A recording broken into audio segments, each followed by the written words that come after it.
Your dog and a stranger are drowning. You can only save one. Who do you choose? Dennis Prager says your answer reveals everything about how you define right and wrong. In his new book, If There Is No God, Prager exposes the danger of emotion-based morality and why, without objective truth, society descends into chaos. This isn't a religious book. It's a rational case for moral clarity in a confused age. If There Is No God, from Dennis Prager. Order now at pragerstore.com. Welcome to Timeless Wisdom with Dennis Prager. Hear thousands of hours of Dennis's lectures, courses, and classic radio programs. And to purchase Dennis Prager's Rational Bibles, go to DennisPrager.com.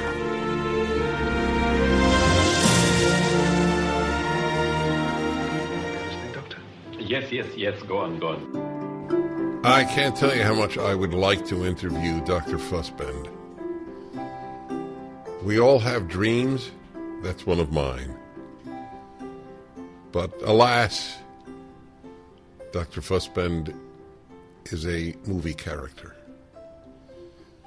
And one cannot interview movie characters unless one writes the character's lines, in which case you're interviewing yourself.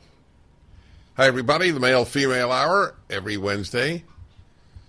Nice to have it back. I think the last 2 Wednesdays, is that right? Last 2 Wednesdays? I had substitute hosts. I had those days off for intense reasons. I mean, not bad reasons, just usually involving cross-country travel. Anyway, I do take days off periodically. All right, this is the Male-Female Hour, and it is the most honest talk about men and women and their relationships, I think, in American media. It is honest for many reasons. One, I have very little difficulty in talking about very sensitive issues. Number two, I'm not a man fan or a woman fan. I'm a good person fan. And the world has been made that for every male jerk, there's a female jerk, and vice versa. I think the numbers are quite equivalent. I never for a minute bought the nonsense that one sex was superior to the other. They are superior in certain ways, innately, in many regards, or in some regards. That, by the way, would be an interesting subject for a Male-Female Hour. Are there ways in which men are more suited for things, and likewise women? But that's not today's subject. Today's subject is a very difficult one, emotionally difficult. It's not intellectually difficult, but I will learn a great deal from your calls, as is very often the case. And that is, here is the question.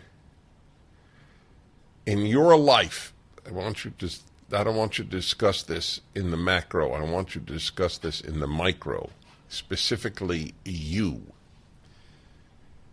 Have your children been a net asset to the happiness of your marriage, a net deficit, or no effect negatively or positively? I'm not talking about your life, I'm talking about your marriage. Have your children made your marriage better? Have your children made your marriage more difficult? Have your children had no effect in either direction or equally in both?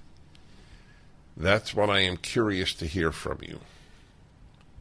1-8-PRAGER-776, 877-243-7776. I'll give you one example while you're calling in.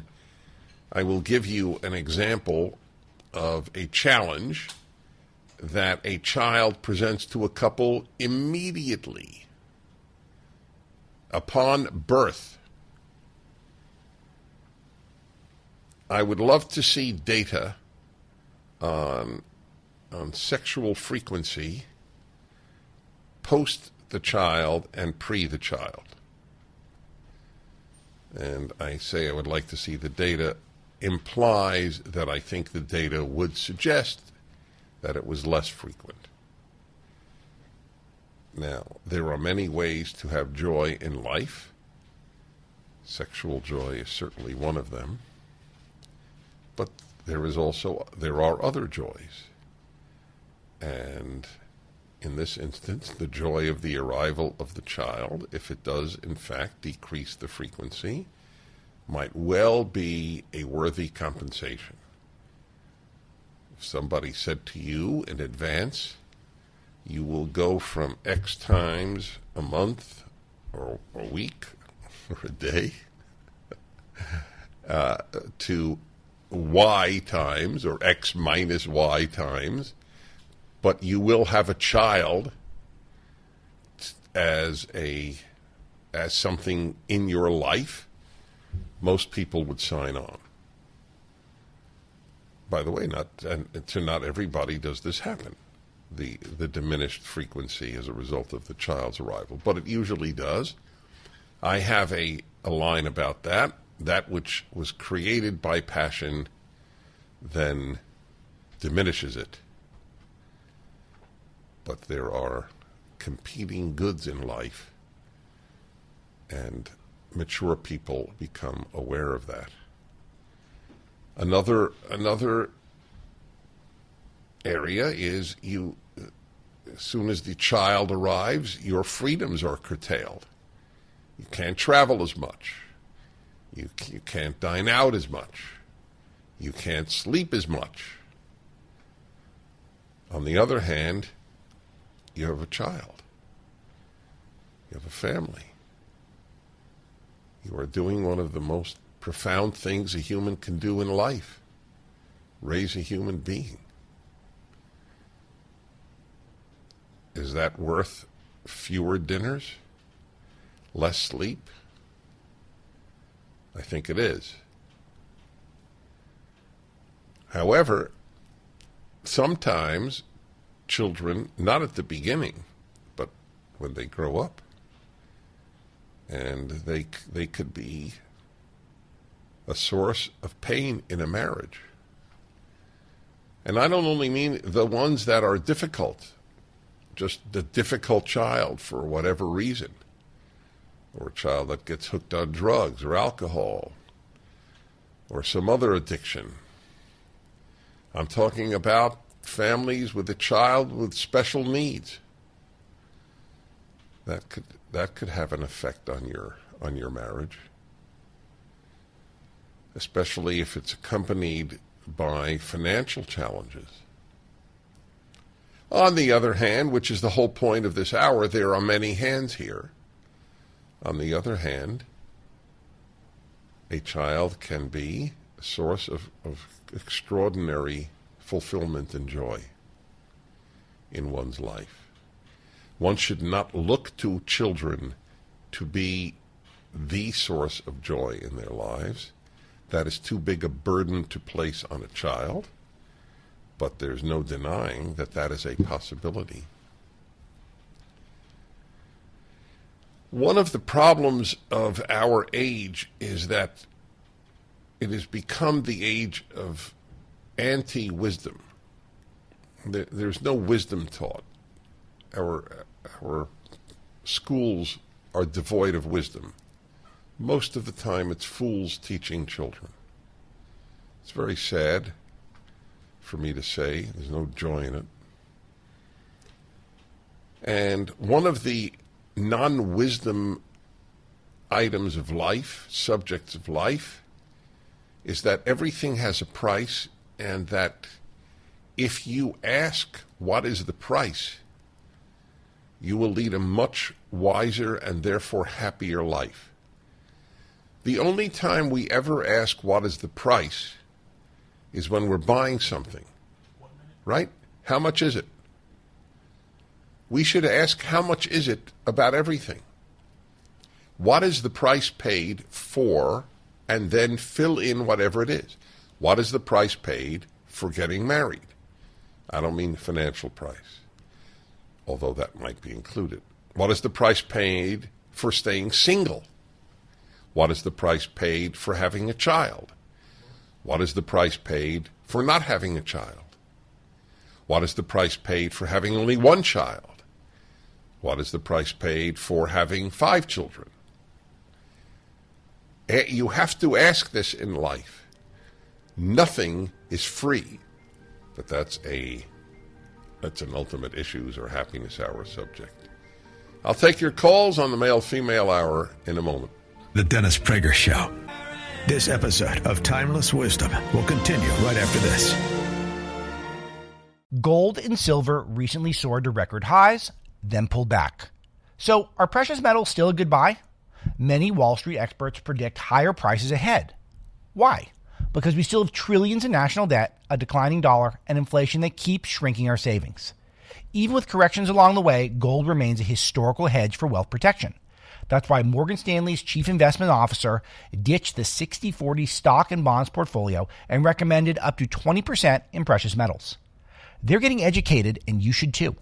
Call Lear Capital at 800-992-2255 for your free gold investment kit and learn how you could qualify for up to $20,000 in bonus gold. Lear Capital has over $3 billion in transactions and thousands of 5-star reviews.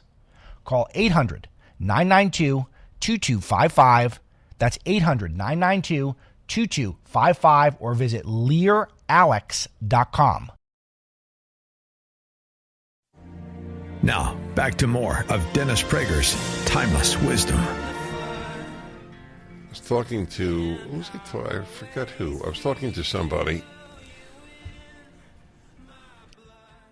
about their child going to college. Oh, yes. I was talking to my grandson who's 11. And we have a Zoom call each week. And we study Bible or we talk about great issues of life. And wherever it leads, my producer's going to get a kick out of this. So I decided to this past week to talk about some of the things about happiness that I talk about, like even if you're in a bad mood, you shouldn't act it. It's a very good thing to tell children that they don't act on their moods. And then I talked about one chapter from my happiness book, the missing tile syndrome, that people focus on what they're missing more than what they have, and it's a source of unhappiness. In fact, it's the favorite chapter in the book. And I asked him, so what? Do you have a missing tile? Is there something you're missing and you think about? Are you ready? I literally almost fell off my chair. In total seriousness, he goes, Poppy, there is. I'm missing a fishing boat. Is that awesome? A fishing boat. I love, what? You ever been fishing? Him? Yeah. Oh, he loves fishing. That's the whole point. He's crazy about it. He lives on the ocean in Florida. We're right near the ocean. So why am I telling you this? So I said, are you saving up for one? He said, well, a friend and I guess I probably said me and a friend. Me and a friend are working on saving up for a fishing boat. Okay. And then I said, really? Great. But he said, there's a problem. His parents want him to put all his money towards college. You know, what grade is he in now? 7th grade? Yeah, I guess 7th grade. Right at 11 years. 6th grade, 7th grade. So then I said to him, I actually think a fishing boat is more valuable than a college education.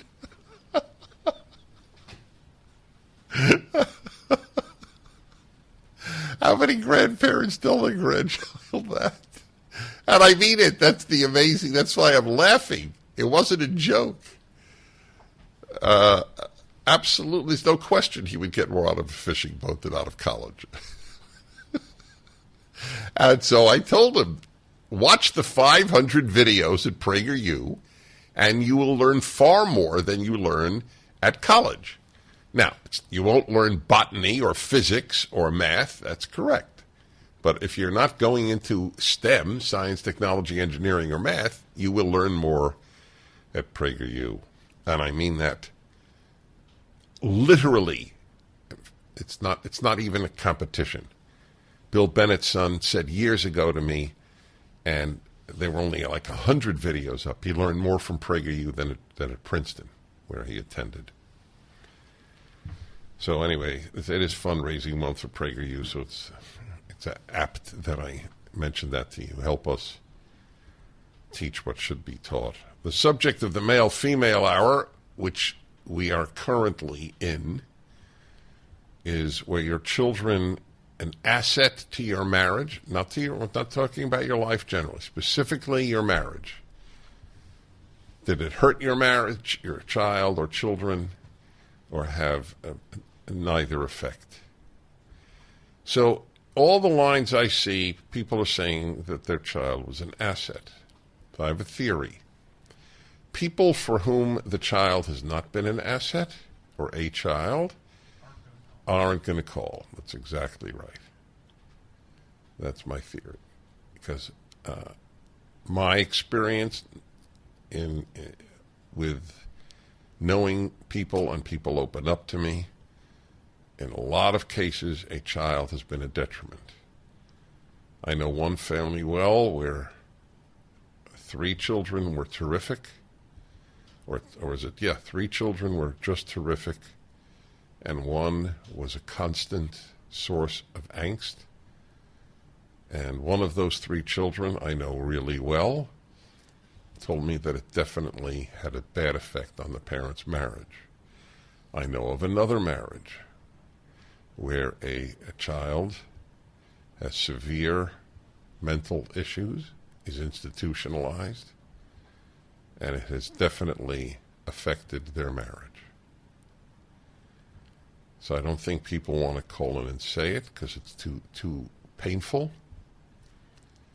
This is not an argument against children. This is only an observation that, to a large extent, an extent that I am willing, have always been willing to acknowledge, but many people find very problematic, and it is problematic, is the role of luck in life.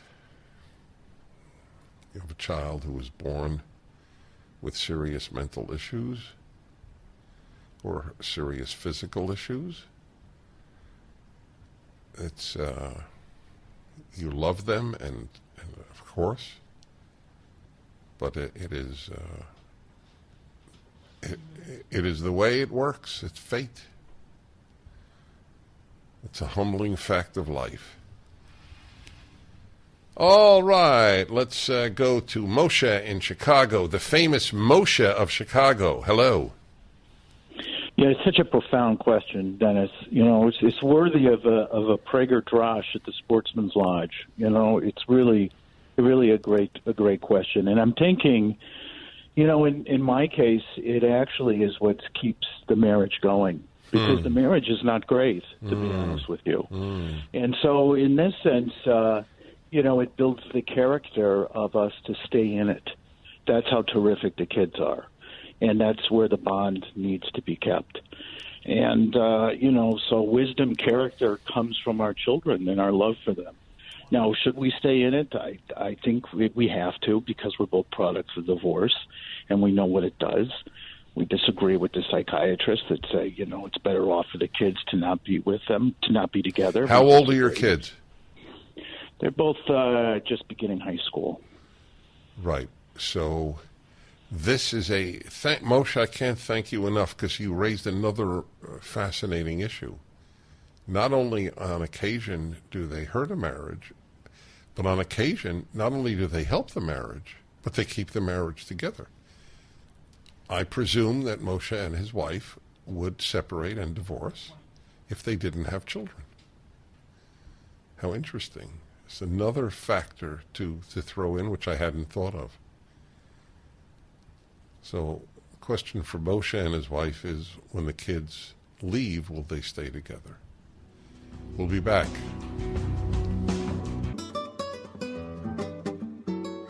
You should see the responses to my work. It's like my Bible work, except it's another ancient text, not biblical, on the oldest holiday in the world, Passover. And the Seder, well known to non-Jews as well, the opening night's extremely significant meal of the retelling of the Exodus. It's all there, the rational Passover Haggadah. And I get these letters from people. For the first time, they see reason and its power in religious observance. So I strongly commend it to you. Rational Passover Haggadah, it's called. And now back to the male-female hour. A person who stepped into the room was talking to me about the subject. I told you this question is a very tough one for people to address.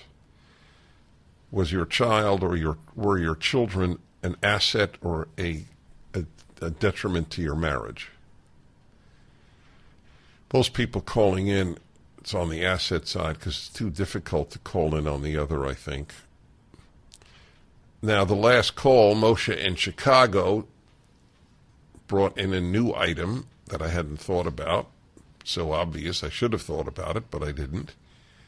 That not only can they be an asset, they may be the glue that keeps your marriage together. That was the case in his call. On the other hand, a man who works at the station where I am and talked to me during the break, his ex-wife had such severe postpartum depression after the birth of their daughter that she ultimately used drugs and alcohol to address her issues, and they ultimately divorced. It's nothing the child even did. It wasn't like a tough child or a child with severe problems. So both added. If Moshe is still on, though, I have a question for him. Moshe, are you still there? Yes, Dennis.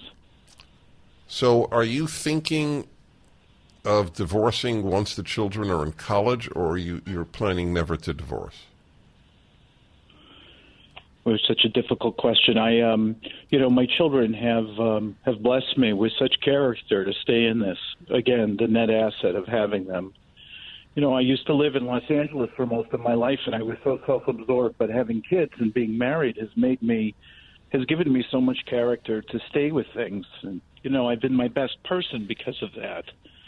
And I know so I feel like I owe it to stay. Owe it to whom? Owe it to whom? I don't know. To myself, and also to in the general sense, maybe to Hashem in a way. But I just feel like there's a general sense of I've given too much to being self-absorbed to just quit on it. Well, you're certainly not just a quitter. Thank you. Hashem is a traditional Jewish way of referring to God, for those who didn't know what he was saying. So he feels he owes it to God as well. That's another show we need to do about why people stay in troubled marriages. This episode of Timeless Wisdom will continue right after this. Gold and silver recently soared to record highs, then pulled back. So are precious metals still a good buy? Many Wall Street experts predict higher prices ahead. Why? Because we still have trillions in national debt, a declining dollar, and inflation that keeps shrinking our savings. Even with corrections along the way, gold remains a historical hedge for wealth protection. That's why Morgan Stanley's chief investment officer ditched the 60-40 stock and bonds portfolio and recommended up to 20% in precious metals. They're getting educated, and you should too. Call Lear Capital at 800-992-2255 for your free gold investment kit and learn how you could qualify for up to $20,000 in bonus gold. Lear Capital has over $3 billion in transactions and thousands of five-star reviews. Call 800-992-2255. That's 800-992-2255 888-866-2255 or visit LearAlex.com. Now, back to more of Dennis Prager's Timeless Wisdom. Okay, let's Columbus, Ohio, and Hope. That's a great Dennis. name. Hi, Hope. How are you? Really well, thank you. Awesome. I have 3 children, aged 27, 23, and 21, and my 2 younger have special needs. What in a nutshell, what does that mean? Autism, and how severe?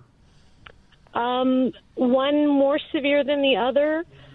Both are in college, but in work development programs. So not a typical college. They're at college. All right, but that means university. they're pretty functioning. One lives there. The other one will never live on it independently. All right, hold on with me. I'm very curious to know how they have affected your marriage.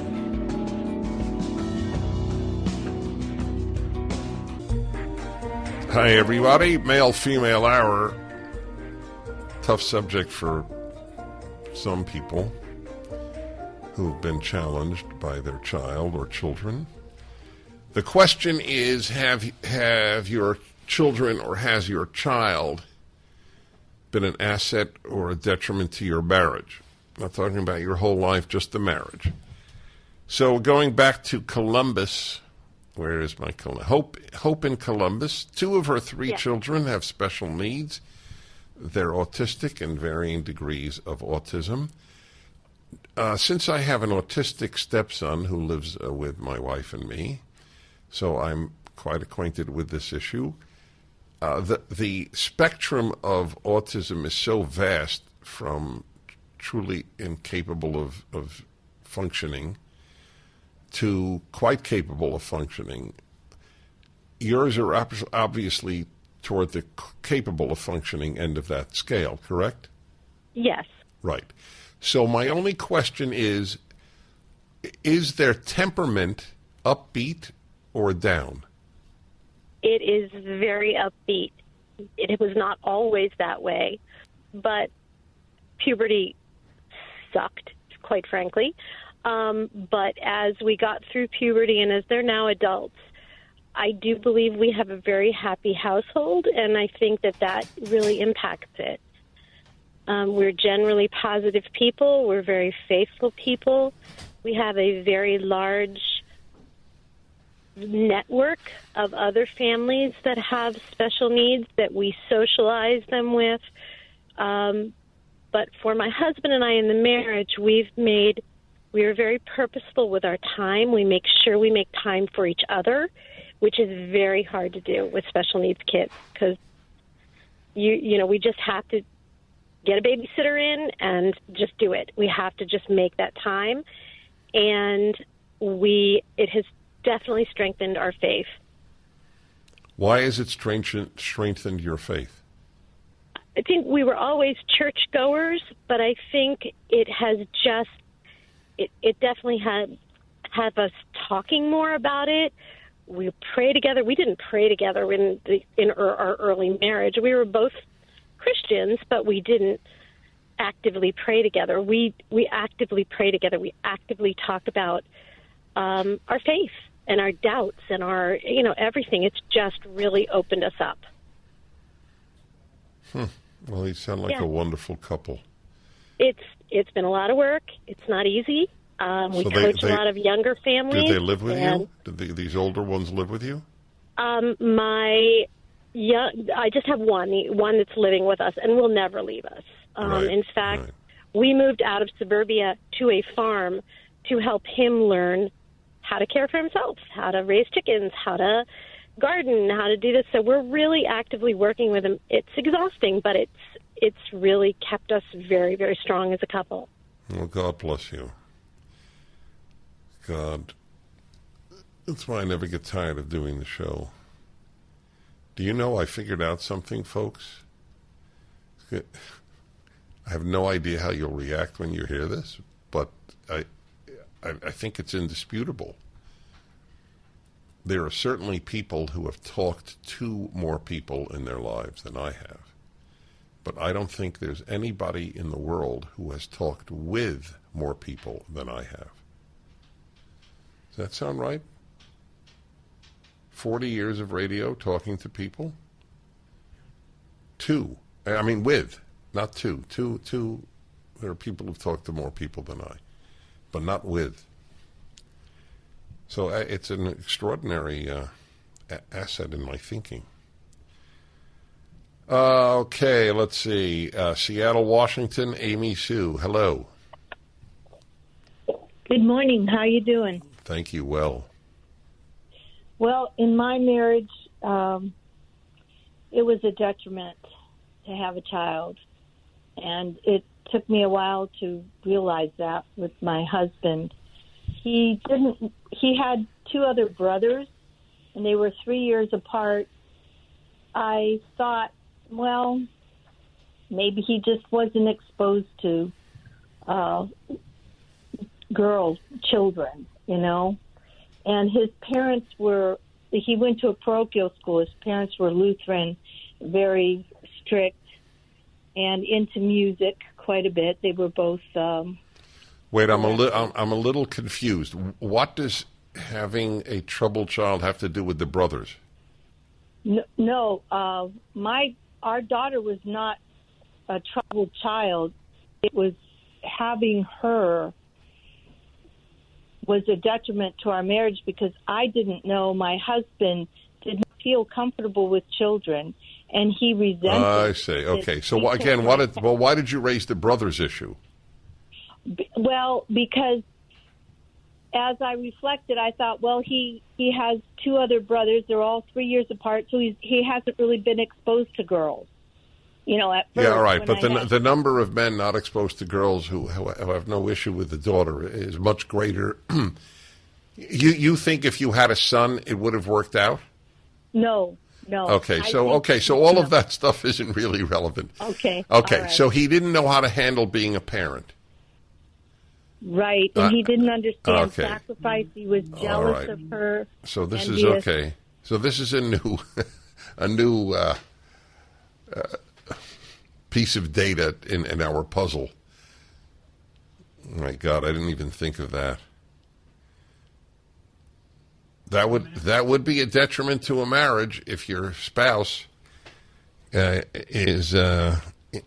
finds being a parent very troubling. I'm sorry for laughing. It's the dark humor part of me, and just laughing at the human condition. The almost infinite possibilities for misery. Right? Who would have thought of that? Yeah, our child was a detriment because my husband didn't want to be a parent. Oh my God. That's why you have to work on happiness. That's why my book on happiness has the appropriate title. Happiness is a serious problem. The Dennis Prager Show. This episode of Timeless Wisdom will continue right after this. Gold and silver recently soared to record highs, then pulled back. So are precious metals still a good buy? Many Wall Street experts predict higher prices ahead. Why? Because we still have trillions in national debt, a declining dollar, and inflation that keeps shrinking our savings. Even with corrections along the way, gold remains a historical hedge for wealth protection. That's why Morgan Stanley's chief investment officer ditched the 60-40 stock and bonds portfolio and recommended up to 20% in precious metals. They're getting educated, and you should too. Call Lear Capital at 800-992-2255 for your free gold investment kit and learn how you could qualify for up to $20,000 in bonus gold. Lear Capital has over $3 billion in transactions and thousands of five-star reviews. Call 800-992-2255. That's 800-992-2255 or visit LearAlex.com. Now, back to more of Dennis Prager's Timeless Wisdom. Final segment of the male-female hour. It's an intense one, emotionally intense. Have your children or child been a asset or detriment to your marriage? The calls started with all asset, now half detriment. As the show went on and I welcomed more on the dark side, I got more of them. Amy in Phoenix, please don't hang up, folks. I would like to summarize your calls. If you hang up, I don't see what you have to say. Phoenix, Arizona, Amy, I have special needs kids, twice divorced. Kids have been a detriment. Yeah, my heart goes out to you. That's all I can say. Well, Steve in Wisconsin, our children are an asset, but I mishandled them and caused my wife to divorce me. God, that's another one. Differences with your spouse about the children. Sharon in Dallas, an asset to her marriage. Bless you, Sharon. Kathleen in Denver, a huge asset, 6 kids. I wonder if more kids obviously raise the odds of detriment, but I think that they raise the odds in the other direction too. That's worthy of a male-female hour. A lot of kids and its effect on a marriage. San Francisco, Mary, my child is a detriment to our marriage. I'm sorry. And let's see. Don in Dallas, definitely an asset to the marriage. And Sue in Coronado, California, 2 kids, 1 an asset and 1 a detriment. So allow me to make this appeal to you. If you have a difficult child, often through no fault of their own, sometimes quite through their fault, to the extent that you can, and you can to a very large extent if you choose to, you have to decide to be happy and not be held hostage by your child. Your happiness should not be held hostage by your child. I have argued this for years on my show. Great call from a woman, 10 years ago, more. I didn't break my child. I can't fix her. It's a brilliant statement. It's not fair, to say the least, to let them do that to you. Anyway, I'm going to revisit the topic with couples who didn't have a child, what they think about their marriage in light of that. It's been the Male-Female Hour. We continue on the Dennis Prager Show.